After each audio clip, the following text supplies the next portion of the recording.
Welcome to 5-Minute Music. I've had a lot of musicians tell me that they don't really know how to practice. They know that their playing doesn't sound as good as it could. They know that just playing through it over and over isn't gonna cut it, but they don't know what else to do. So I'm starting this series on some of my favorite practice methods. This first one I just call the method. This is one of the first practice methods that I recommend to beginners because often the first things that beginners realize that they're not very good at is playing quickly and not making mistakes. In other words, fluency. This method will help you play faster and more accurately. This method is really good if you have long stretches of 16th notes or really anything where the rhythm's consistent and it goes by pretty quickly, so I'll show you how it works. I'm going to demonstrate this method with just one measure from a Vivaldi concerto. All we're going to be doing is changing the lengths of some notes. I have 16th notes here, so all the notes are grouped in 4s. We're going to make some of the notes long and some of the notes short. The way they're written, they're all equal length, but for the purposes of practicing, we're going to change that. So on the screen, I'm going to have the original rhythm as it's written, and then I'm going to rewrite it so that it'll match how I'm playing it. So first, we're going to practice with all of the notes long. It's basically just slow practice.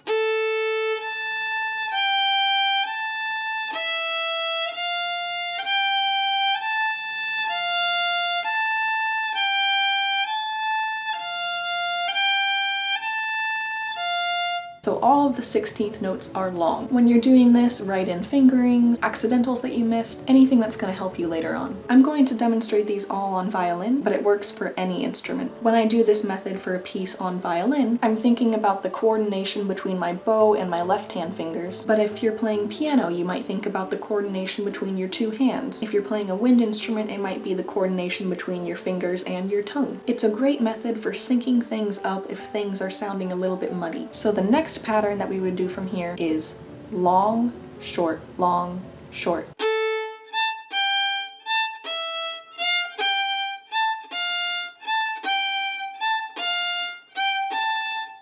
And then from there we would do short, long, short, long. This one tends to be a little trickier for most people. You should do all of these with a metronome, but for this one specifically, you have to line the short note up with the start of the metronome.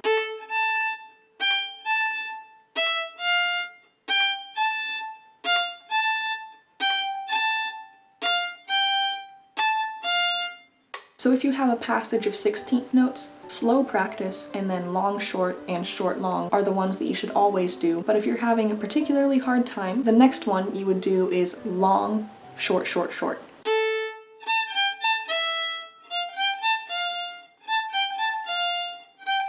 And then short, long, short, short.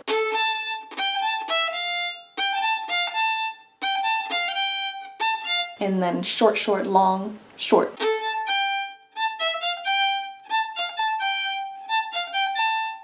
And then short, short, short, long.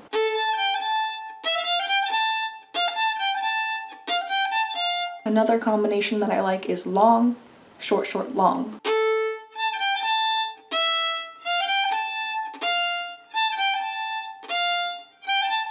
And then short, long, long, short.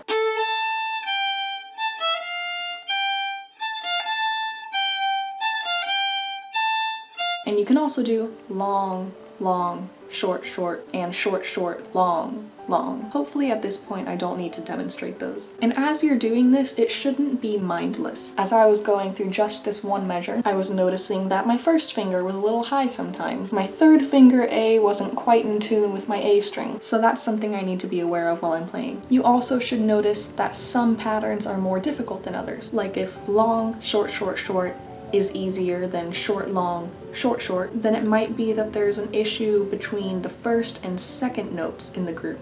Maybe if you're playing violin, that might be where you have a shift. Or if you're playing a wind instrument, it might be a register change. Or if you're playing any other instrument, it might just be that those two notes are kind of awkward next to each other. This method helps you find all of those little problems like that, and it's a simple way to go through and correct them. But you have to be very conscious and aware of what you're doing while you're using this method. Don't let it become mindless. Always be listening to yourself, thinking of ways that you can improve. Then once you got the hang of things, try a few more patterns at a faster tempo, and then eventually you go on to the last pattern, which is short, short, short, short, which basically just means up to tempo.